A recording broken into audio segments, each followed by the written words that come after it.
So let's start looking at machine embroidered bowls and 3D pieces. I have a larger embroidery ring this time. This is the size that I normally work on when I'm doing small samples, but I want to make a larger bowl, so I have a larger embroidery ring. I can't take much bigger ring in my sewing machine because there's only so much width from the machine to the needle, but this is a pretty good size. So I've added some little bits of space dyed silk, which I had knocking about in this studio, and I've cut them into rough leaf shapes. And they're kind of central, but I'm not going to get too worried about it. So I've got one piece of Solufleece on the outside ring, and I'm just going to add another piece of Solufleece because we need to trap the leaves. Hope this is going to fit. I've been a bit stingy with the Solufleece.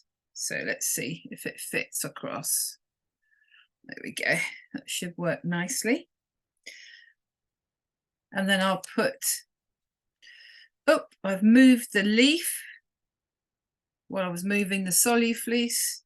Need to just check everything is roughly central. That one's a bit skewy. It's a great thing about having an overhead camera. I can see if things are slightly out of sync. So I'm just going to put this back over. So we're making a sandwich of Solufleece, if you like.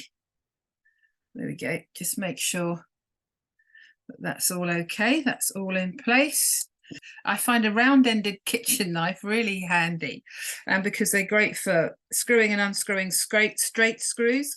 They're also good for opening cans of paint, all kinds of things. So I usually have a few knives hanging around the studio that I can use as screwdrivers.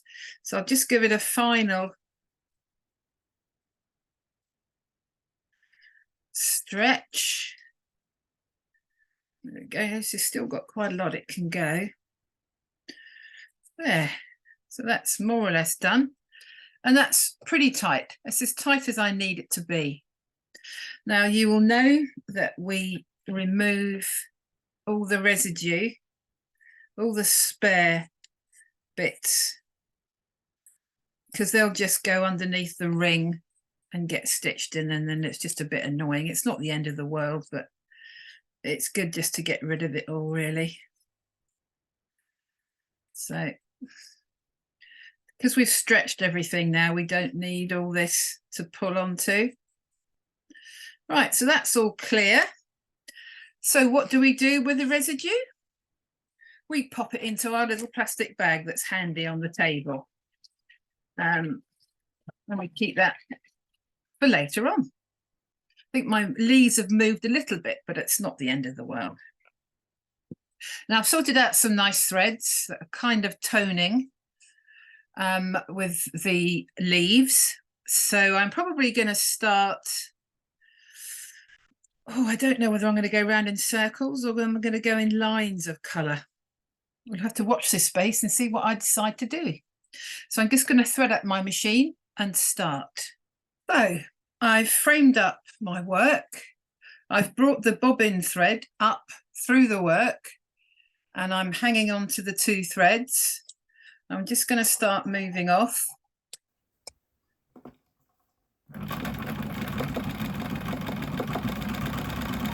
I'll chop off the threads that I don't need now, and I shall stitch away.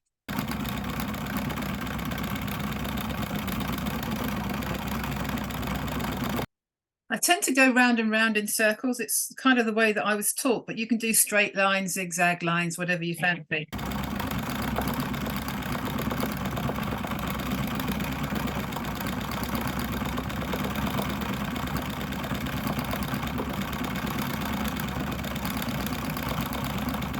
If you have a break on your machine, it's quite handy to put that on so you don't go whizzing away too much, so that you can do more considered shapes and lines when you stitch.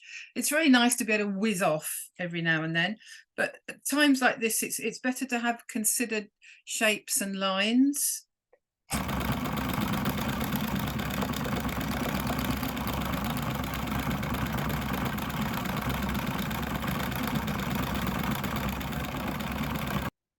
I do 4 or 5 lines of stitch with every shape that I make. It's handy, I've got a little spider walking across the camera. It's the joy of having a studio outside the house. There's a little spider, look. Off you go, little money spider. There we go. Right, little spider's gone away now. So as I was saying before I was so rudely interrupted, I do about 4 or 5 rows of stitching in the same place just to make sure that the stitches are connecting, because once you wash away the Solufleece, there'll be nothing to hold this together apart from the stitch.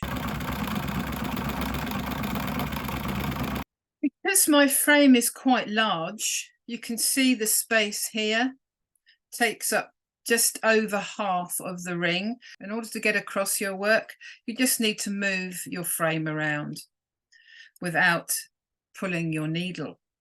Now I've got the center base of the bowl in and I've reached the edge of the leaves now. I'm going to start working around the leaves and then I'm going to fill in.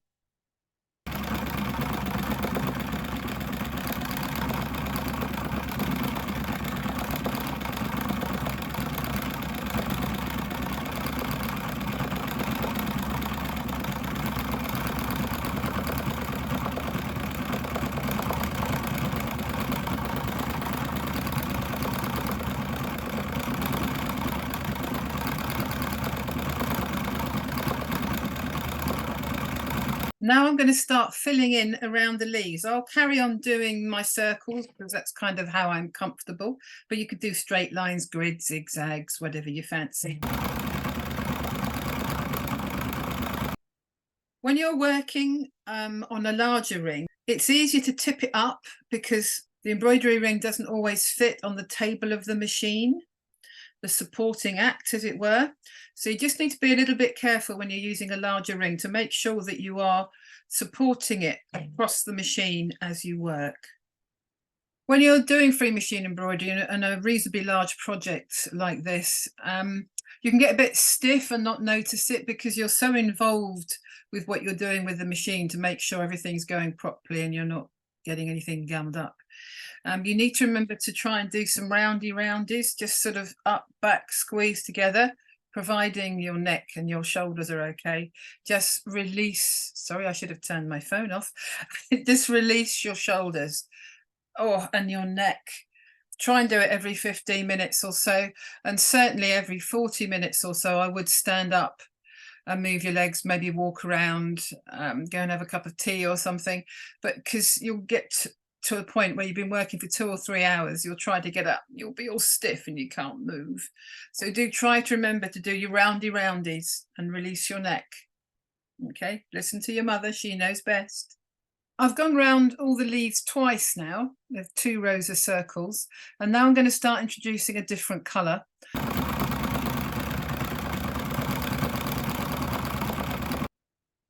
I've changed my top and bottom thread now, and I think you can see that I've just changed to a paler green here. This was turquoise, now this is a pale green. I had to get rid of one of my bobbins, which is a little bit rusty and old, because I really didn't want to play with this thread. So I've now had to wind on 2 more bobbins, and then hopefully I'll have enough to go round for the next stage. It does use a lot of thread, this work.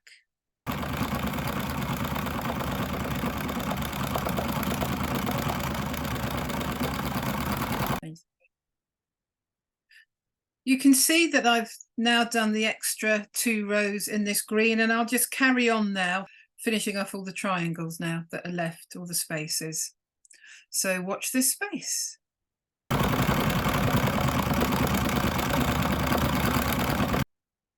you see that I'm butting up against the wooden ring with the darning foot so that I can get a nice neat edge?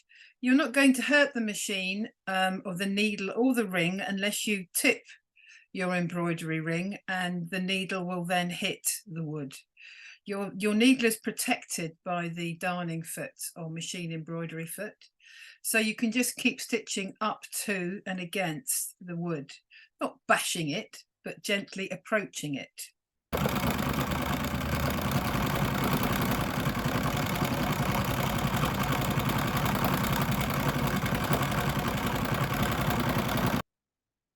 I think that's it.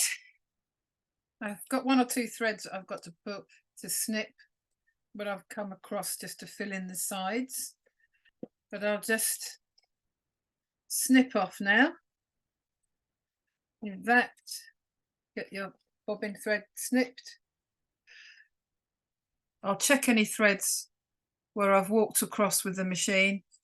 There's one here, I know, somewhere. And then we can start thinking about dissolving and making a bowl.